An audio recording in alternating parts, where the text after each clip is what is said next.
chapters of Toni Morrison's The Bluest Eye. It seems especially relevant these days as we're forced to contend with the viciousness and ugliness of white supremacy and the way the vulnerability of our children is a reality in the midst of all of it, to talk about this novel now. Now, as you know, this is a read-along. I'll share some reflections after I read my section, and then you'll be able to experience the full reading on the Instagram page of Love as a Kind of Cure, at LoveKindCure. My daddy's face is a study. Winter moves into it and presides there. His eyes become a cliff of snow threatening to avalanche. His eyebrows bend like black limbs of leafless trees. His skin takes on the pale, cheerless yellow of winter sun. For a jaw he has the edges of a snowbound field dotted with stubble. His high forehead is the frozen sweep of the Erie, hiding currents of gelid thoughts that eddy in darkness. Wolf killer turned hawk fighter, he worked night and day to keep one from the door and the other from under the windowsills. A Vulcan guarding the flames, he gives us instructions about which doors to keep closed or open for proper distribution of heat, lays kindling by, discusses qualities of coal and teaches us how to rake, feed, and bank the fire. And he will not unrazor his lips until spring. Winter tightened our heads with a band of cold and melted our eyes. We put pepper in the feet of our stockings, Vaseline on our faces, and stared through dark icebox mornings at 4 stewed prunes, slippery lumps of oatmeal, and cocoa with a roof of skin. But mostly we waited for spring, when there could be gardens. By the time this winter had stiffened itself into a hateful knot that nothing could loosen, something did loosen it, or rather someone. A someone who splintered the knot into silver threads that tangled us, netted us, made us long for the dull chafe of the previous boredom. This disruptor of seasons was a new girl in school named Maureen Peel, a high yellow dream child with long brown hair braided into 2 lynch ropes that hung down her back. She was rich, at least by our standards, as rich as the richest of the white girls, swaddled in comfort and care. The quality of her clothes threatened to derange Frida and me. Patent leather shoes with buckles, a cheaper version of which we got only at Easter, and which had disintegrated by the end of May. Fluffy sweaters the color of lemon drops tucked into skirts with pleats so orderly they astounded us. Brightly colored knee socks with white borders, a brown velvet coat trimmed in white rabbit fur, and a matching muff. There was a hint of spring in her slow green eyes, something summery in her complexion, and a rich autumn ripeness in her walk. She enchanted the entire school. When teachers called on her, they smiled encouragingly. Black boys didn't trip her in the halls. White boys didn't stone her.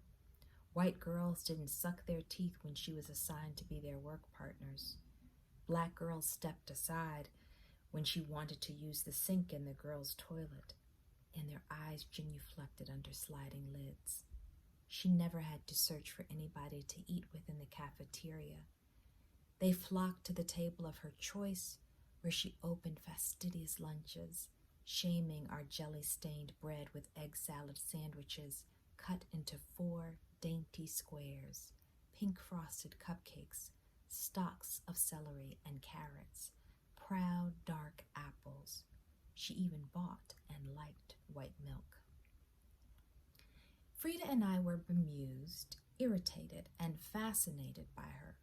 We looked hard for flaws to restore our equilibrium, but had to be content at first with uglying up her name, changing Maureen Peel to Meringue Pie. Later, a minor epiphany was ours when we discovered that she had a dog tooth, a charming one to be sure, but a dog tooth nonetheless. And when we found out that she had been born with 6 fingers on each hand, and that there was a little bump where each extra one had been removed, we smiled.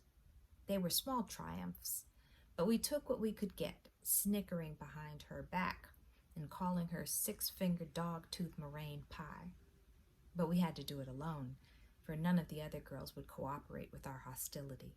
They adored her. When she was assigned a locker next to mine, I could indulge my jealousy 4 times a day. My sister and I both suspected that we were secretly prepared to be her friend if she would let us, but I knew it would be a dangerous friendship, for when my eye traced the white border patterns of those Kelly green knee socks and felt the pull and slack of my own brown stockings, I wanted to kick her. And when I thought of the unearned haughtiness in her eyes, I plotted accidental slammings of locker doors on her hand.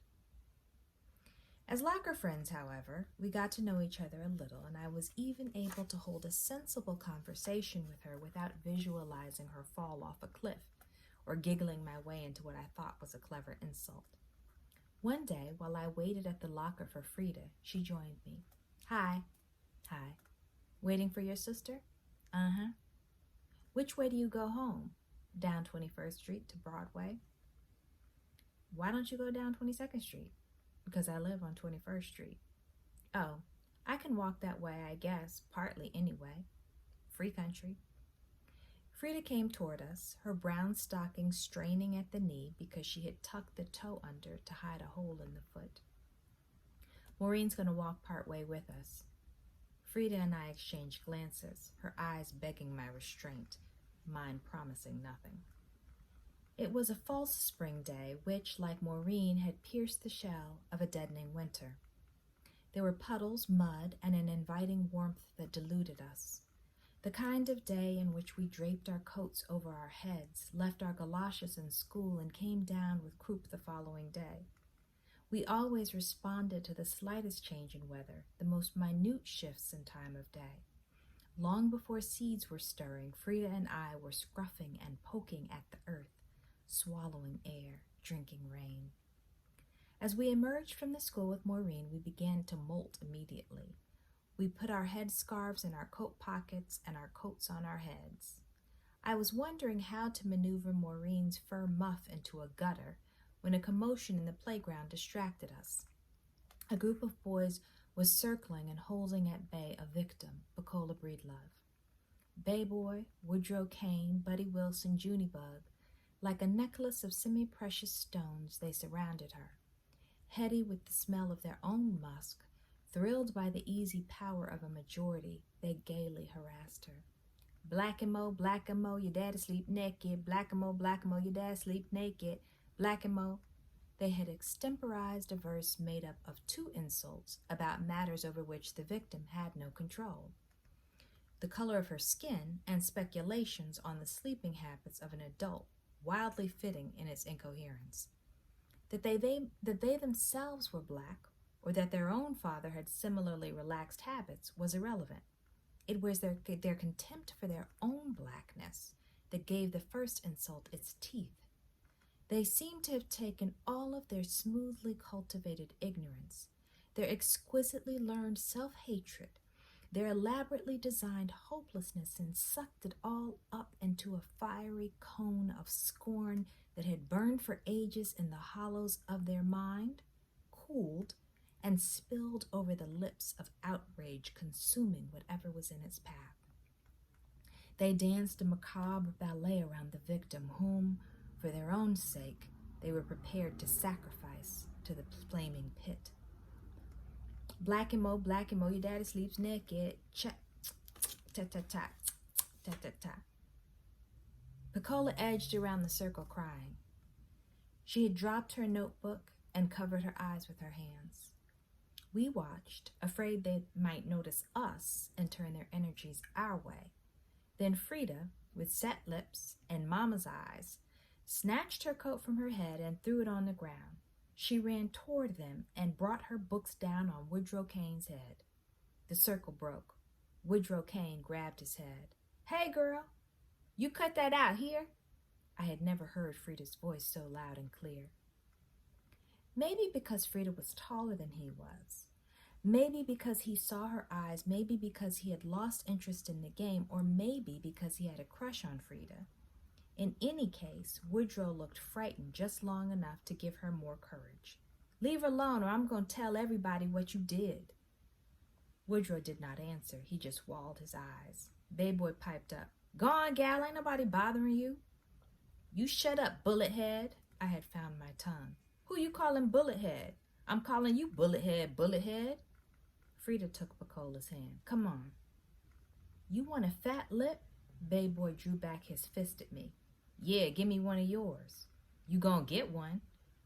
Maureen appeared at my elbow, and the boys seemed reluctant to continue under her springtime eyes so wide with interest. They buckled in confusion, not willing to beat up 3 girls under her watchful gaze. So they listened to a budding male instinct that told them to pretend we were unworthy of their attention. "Come on, man.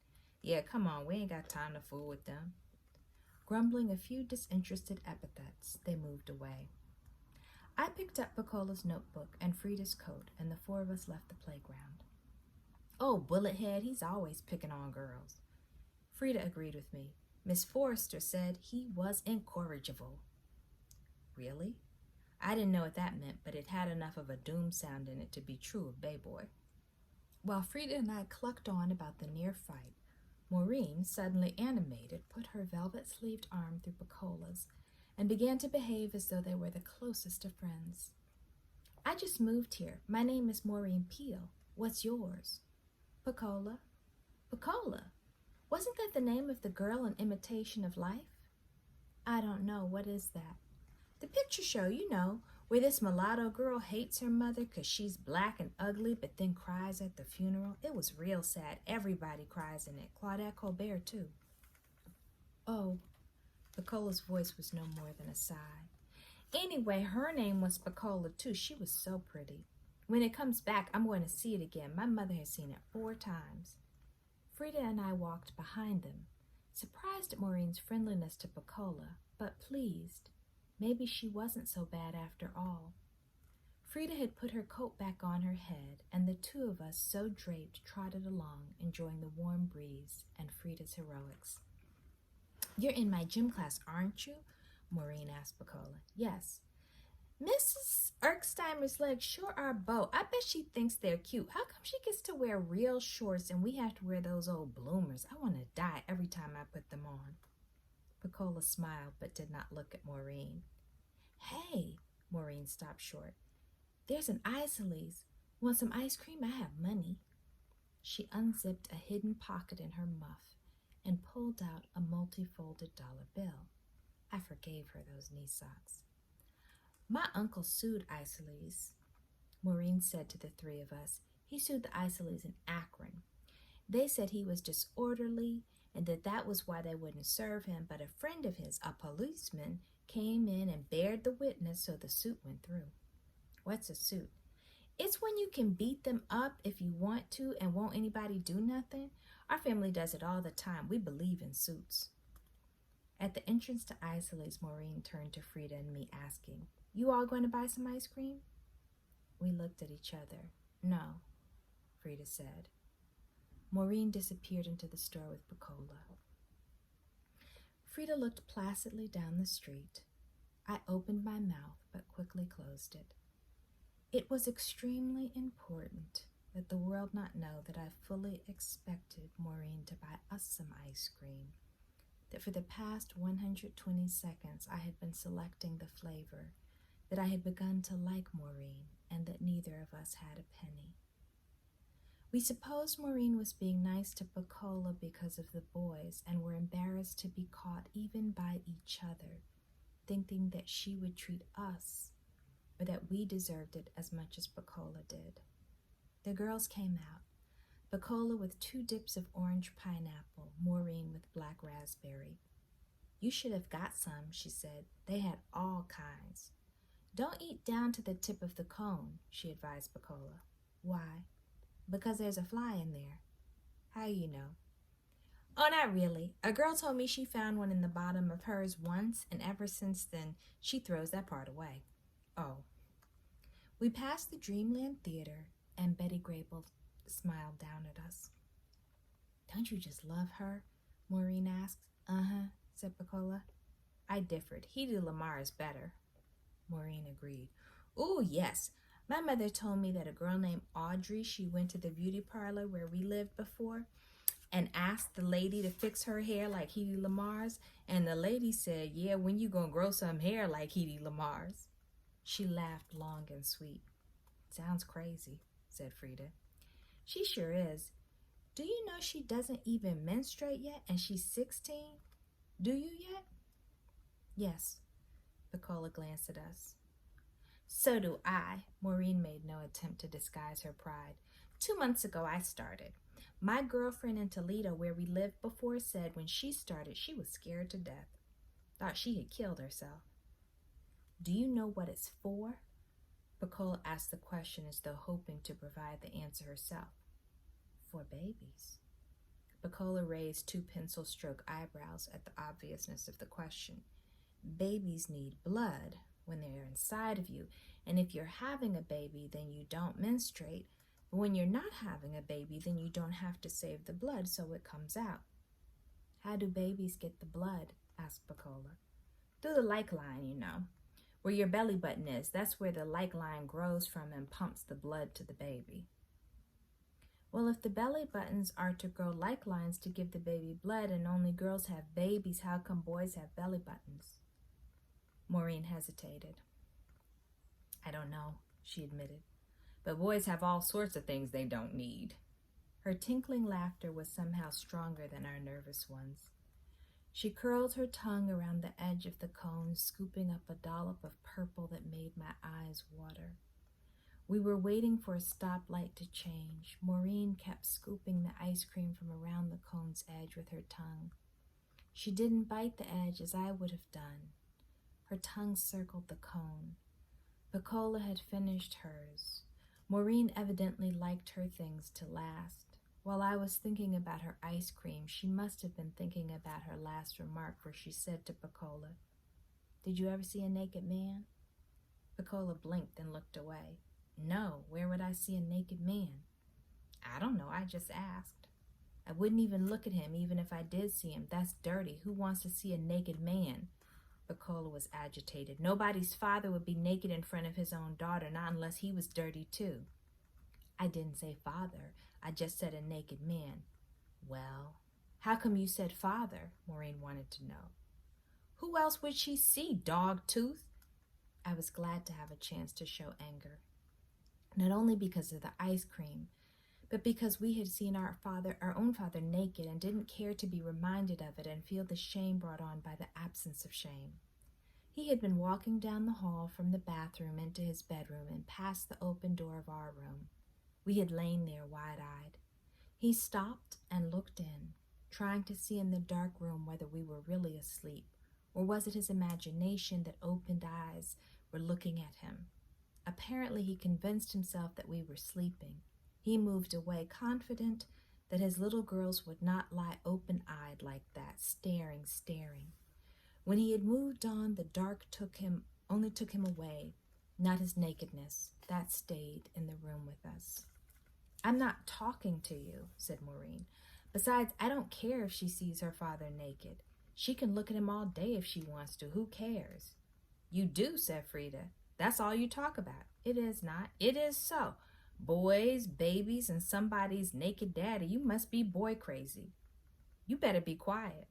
Who's gonna make me? Frida put her hand on her hip and jutted her face toward Maureen. You are already made, mammy made. You stopped talking about my mama. Well, you stopped talking about my daddy. Who said anything about your old daddy? You did. Well, you started it. I wasn't even talking to you. I was talking to Pecola. Yeah, about seeing her naked daddy. So what if she did see him? Pecola shouted, I never saw my daddy naked, never. You did too, Maureen snapped. Bayboy said so. I did not. You did. I did not. Did. Your own daddy too. Pecola tucked her head in. A funny, sad, helpless movement. A kind of hunching of the shoulders, pulling in of the neck as though she wanted to cover her ears. You stop talking about her daddy, I said. What do I care about her old black daddy? Asked Maureen. Black? Who you calling black? You? You think you so cute. I swung her at her and missed, hitting Pecola in the face. Furious at my clumsiness, I threw my notebook at her, but it caught her in the small of her velvet back, for she had turned and was flying across the street against traffic. Safe on the other side, she screamed at us, I am cute, and you ugly. Black and ugly blackimos. I am cute. She ran down the street, the green knee socks making her legs look like wild dandelion stems that had somehow lost their heads. The weight of her remarks stunned us, and it was a second or two before Frida and I collected ourselves enough to shout, Six-fingered dog-tooth meringue pie? We chanted this most powerful of our arsenal of insults as long as we could see the green stems and rabbit fur. Grown people frowned at the three girls on the curbside, two with their coats draped over their heads, the collars framing the eyebrows like nuns' habits, black garters showing where they bit the tops of brown stockings that barely covered the knees, angry faces knotted like dark cauliflowers. Pecola stood a little apart from us, her eyes hinged in the direction in which Maureen had fled. She seemed to fold into herself like a pleated wing. Her pain antagonized me.